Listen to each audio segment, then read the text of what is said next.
In this video, I'm going to show you how you can add tags on your tasks in ClickUp. If you find this video helpful, I'll kindly request that you support me by liking the video and also by subscribing to this channel. Alright, so I'll go to this task and then I'll show you how we can add tags. To add tags on any task, it is pretty simple. Just head over to this tag. You can see we have here this tag. Under this task, go ahead and click on it. From here, you can now go ahead and search tags or add new ones.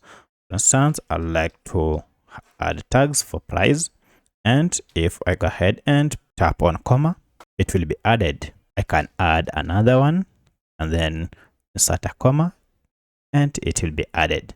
So you can see now I have two tags added to this task. So that's how you can add tags in ClickUp. If you have any other question, kindly let me know in the comment section. Otherwise, thanks for watching and let's meet in the next video.